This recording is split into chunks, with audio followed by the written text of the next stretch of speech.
Времето е пари. Оваа мисла на Бенџамин Франклин, речена можеби пред 100-200 години, е лајт мотив за денешнава емисија на која ќе говориме за тема берзи, берзанско работење, финансиско работење и пари.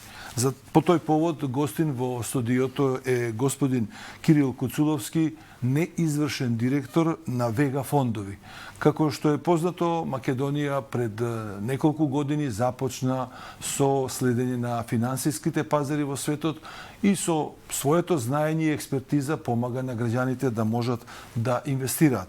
Веројатно, украинско-руската војна го сврте вниманието кон јавноста за тоа како се одвиваат овие финансиски текови во еден специфичен сегмент како што е оваа војна и практично се обидуваме сега со овој разговор со господин Куцуловски да ги отвориме прашањата за работењето на берзите.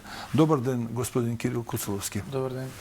За почеток на овој наш разговор би сакал можеби исто како претходниот разговор што го имав со професор Тоновски, професорски да објасните што е берза.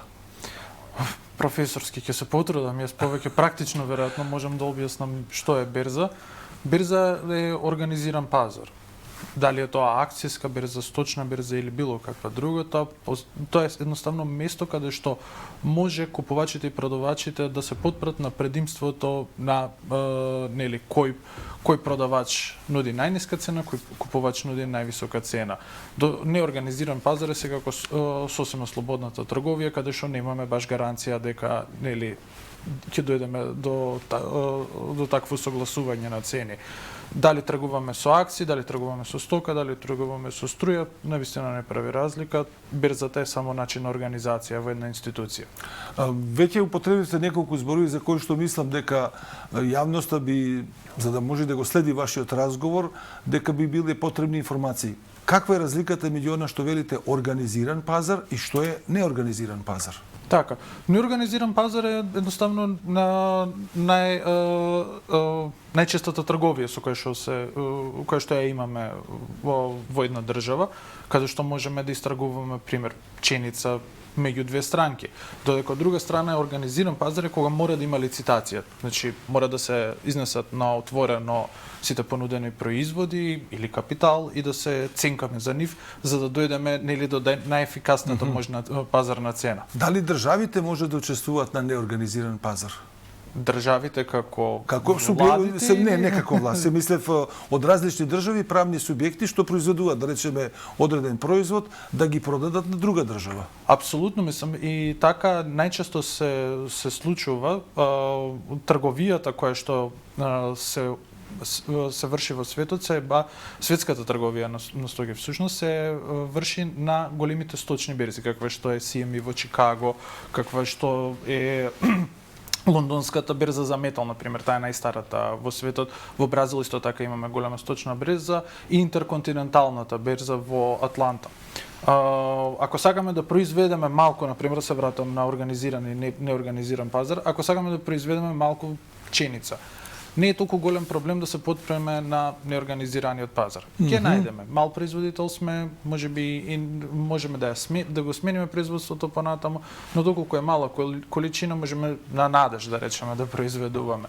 Но доколку произведуваме на скала, доколку произведуваме многу, нас не треба сигурност, не треба да знаеме дека ќе имаме откупна цена, која ќе биде откупната цена, која количина можеме да произведеме и да продадеме. Заради тоа ни треба една голема сточна берза каква што е берзата во Чикаго. Во најавата спомнав руско-украинската војна. Како што е вообичаено, вие сте експерт за финансиско работење или за берзанско работење, нема да ви поставам прашања поврзани со воената доктрина, меѓутоа прашањето обратно ќе го формулирам. Дали оваа војна предизвика одредени процеси во финансиското работење на берзите, дали одредени стоки и производи ги зголемија цените, паднаа цените, како се рефлектира тоа случување во руско-украинската војна и другите, да речеме, политички процеси врз берзанското работење? Ги следите тие процеси сигурно? Да, ги следам. Руско-украинската војна како ја афектира мојата работа, често го кажувам, ова мислам дека веќе на секои 2 до 3 години кажувам, ова е најголемиот предизвик со кој што сум се соочил професионално. Така да, ова е еден од новите предизвици. Самата војна ја удри економијата од неколку страни. Првата, што беше многу важна, е дека удри на Русија, еден од најголемите производители на нафта во светот. Русија и Украина заедно се исто така едни од најголемите производители на жито и на сирово сончогледово масло. Производи кои што се многу битни, особено за тука. И цените на вистина се кренаа многу, но и голем ефект имаше колку долари имаше во оптег во тој период, па тие мора да се сузбиат, да се повлечат назад. Но чисто за илустрација, од почеток на 2022, кога војната почна, на сточните берзи, ова се податоци од Чикаго, млекото е покачено за 17%, пченицата е за 18%, пченката за 22%, шеќерот за 31%, а маслото, сојно земав за споредба, тука е 20% покачено. Сега прашање кое на вистина и она што и ние сме го учеле во делот на економијата и што го разбираме, станува збор за понуда и побарувачка која го диктира условот цена. Дали овие производи чии цени се повисоки на вистина се зголемува побарувачката? Гледано од аспект дека се троши нешто. Побарувачката мислам дека правеле резерви државите.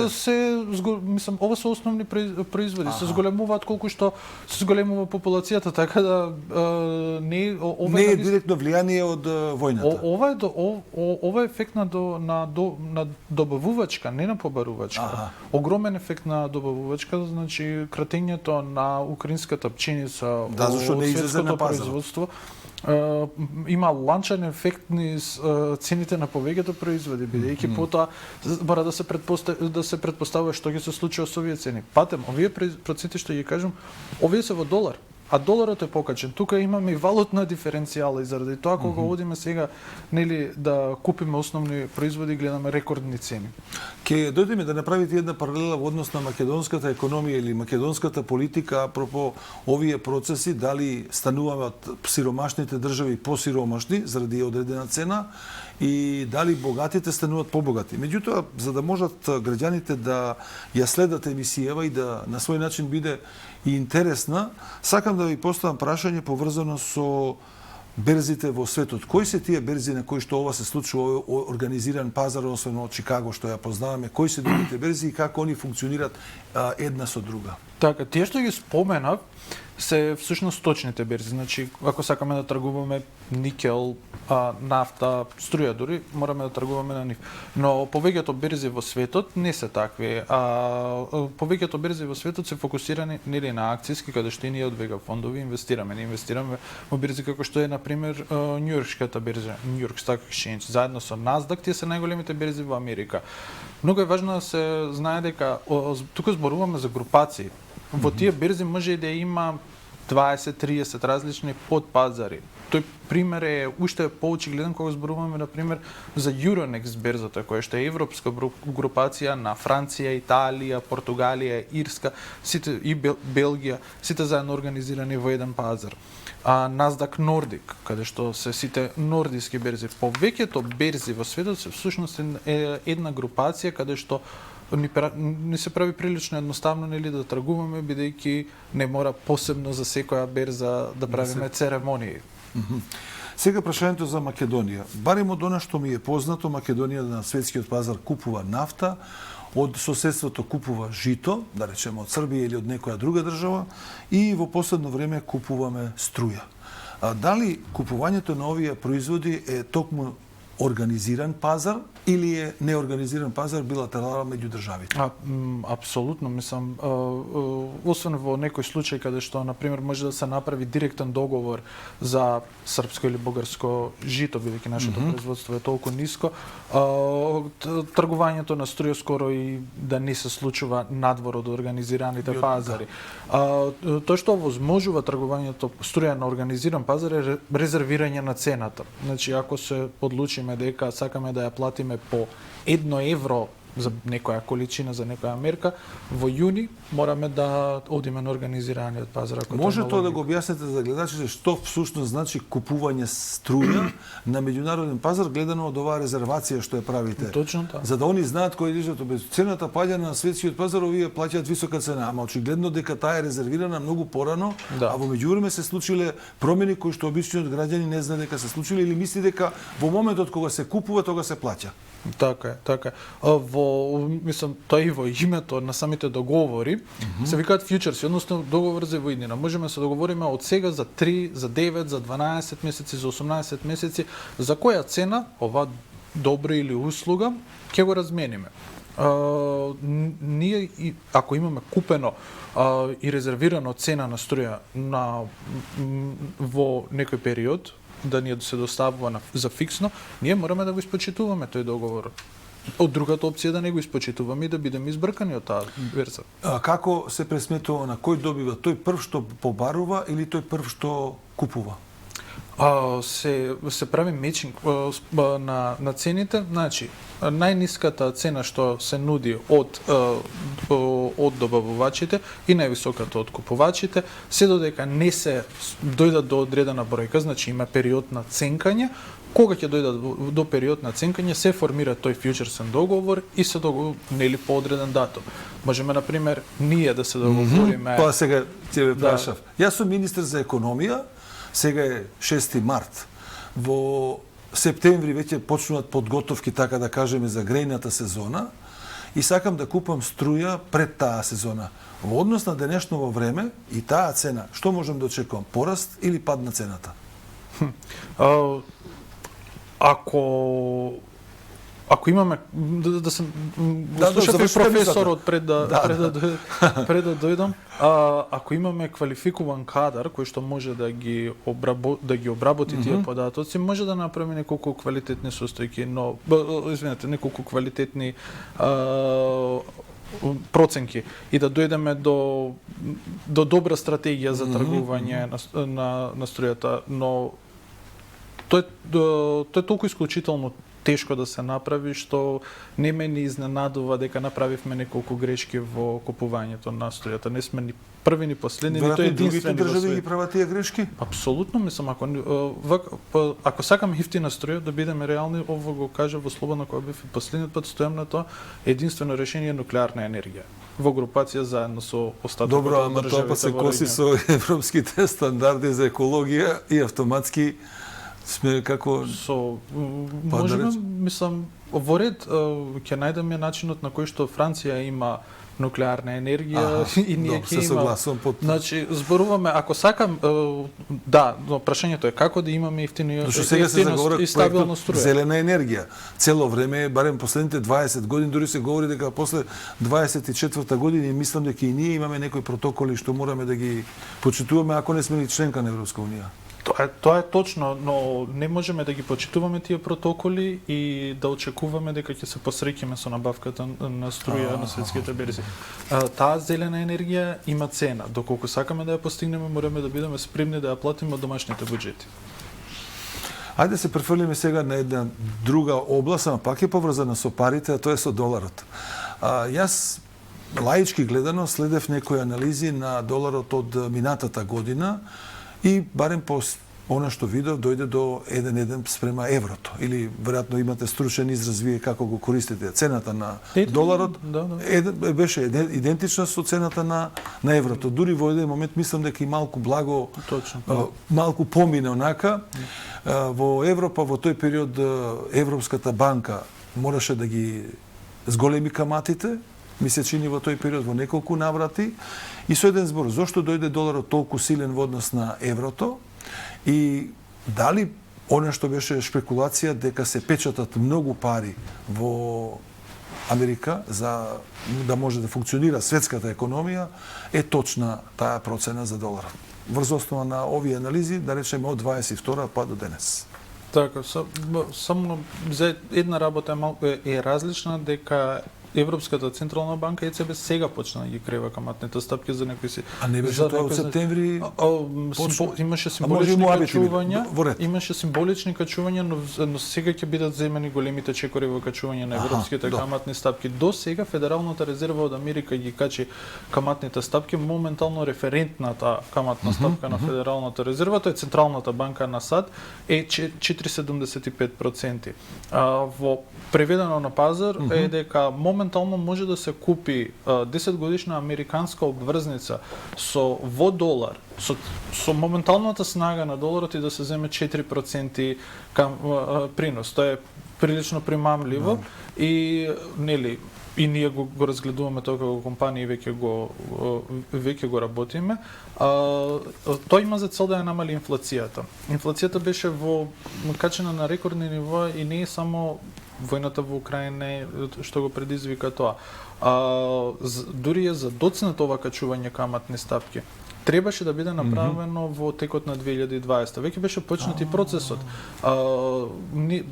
Како светска економија ние доцниме со зауздување на доларската инфлација веќе 10 години. Тие монетарни стимулации повторно имаат цена, како што реков, зелената енергија има цена, монетарната стимулација има цена. Не можеме да очекуваме дека нели ќе се делат пари и дека нема да настане инфлација. Дали се печатеа долари во изминатиот период? 80% од доларите се испечатени во периодот на монетарна стимулација за Што значи тоа за светската економија? Тоа значи дека доларот беше обезвреднет, обезвреднет и представуваш и самиот акумулираше голема можност за инфлација, која штом се ослободи нели место за потрошувачке и имаш уште една нестабилност односно војната во Украина, ги крена инфлациите, како што видовме, кај настигна до 18,7% пријавената инфлација, а за инфлација на основни производи, еве ги бројките, ги кажав преска, 30% за шеќерот во долар. Историски гледано, Америка во 70-тите години, средината на 70-тите години, во времето на Никсон, ја укинува на пределба да биде гарантиран доларот со злато и од тогаш практично доларот, како и секоја друга валута, е хартија од вредност, така да кажеме, или хартија со вредност. Меѓутоа, еве самиот велите дека многу долари се печатат и прашањето е дали имаме еквивалент во економска смисла на производи за да ги размениме, што е основа за валутите. Дали ова може да предизвика голема инфлација и дали наликува на процесот од пред Втора светска војна во Германија, кога имате големо печатање пари? Не сум сигурен дека е споредливо. Добро.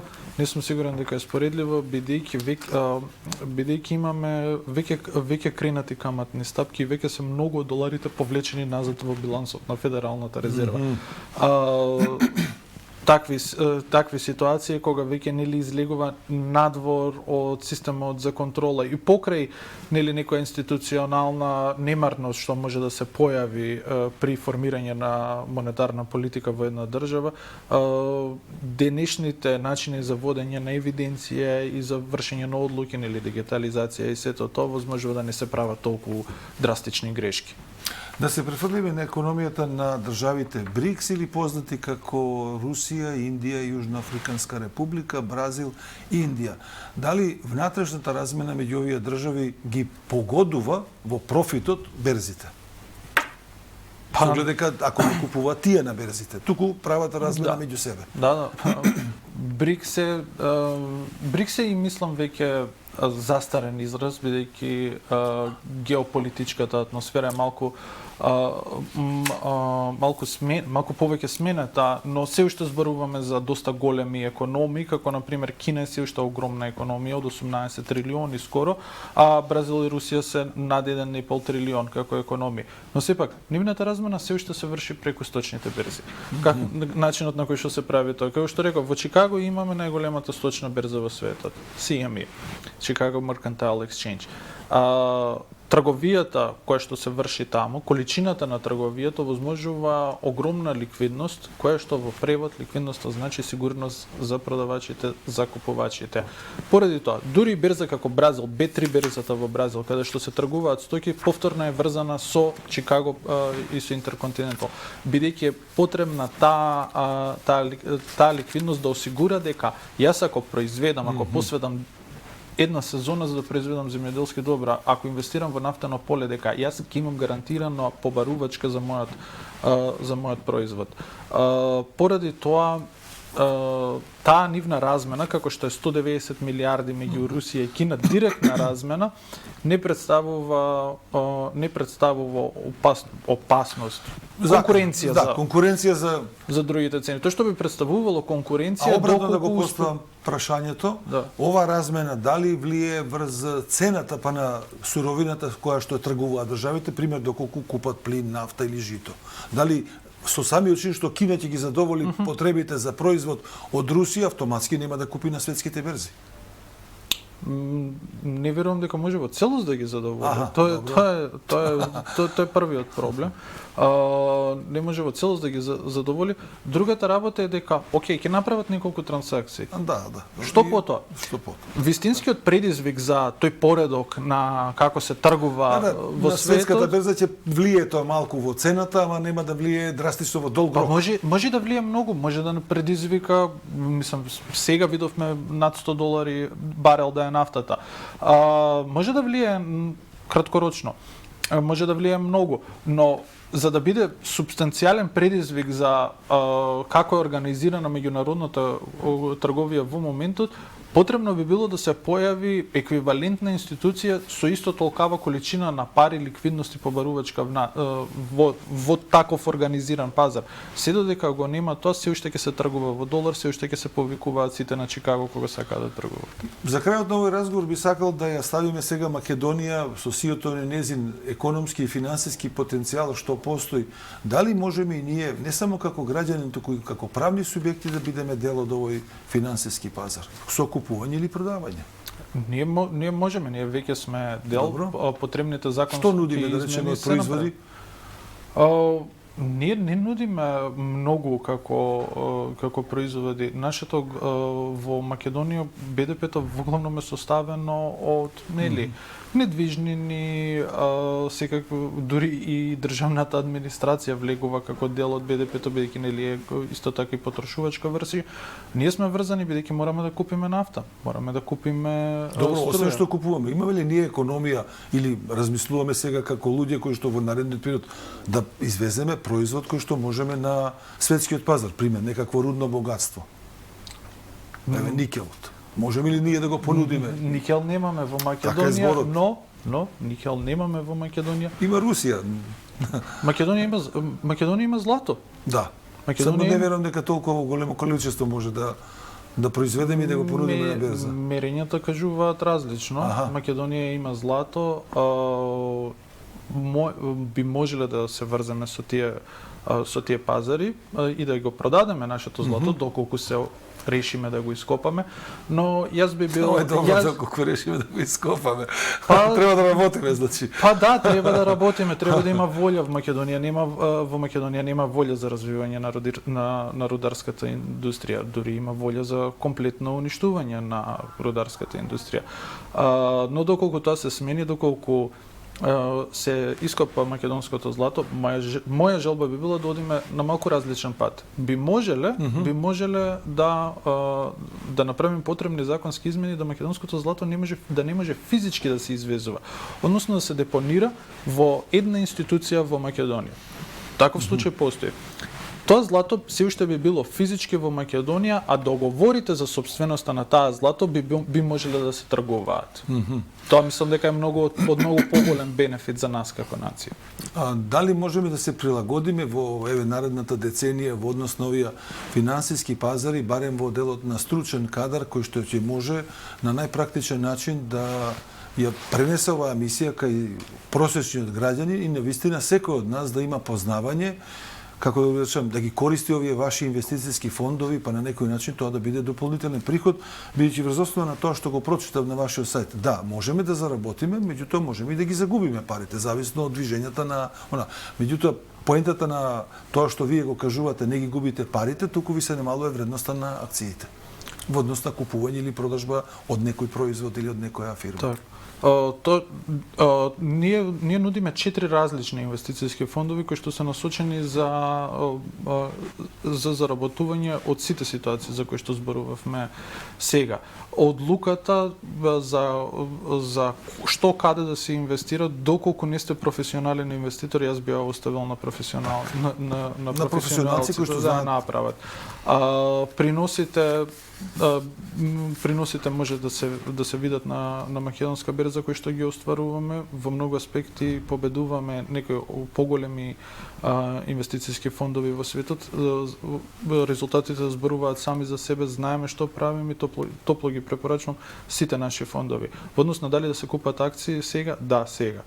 Мислам дека темата финансиско работење или берзарско работење треба да биде многу почесто присутна во јавноста и веројатно вие и вашиот тим со нови информации, така да кажам, на дневна основа да ги разбират и следат граѓаните на Република Северна Македонија.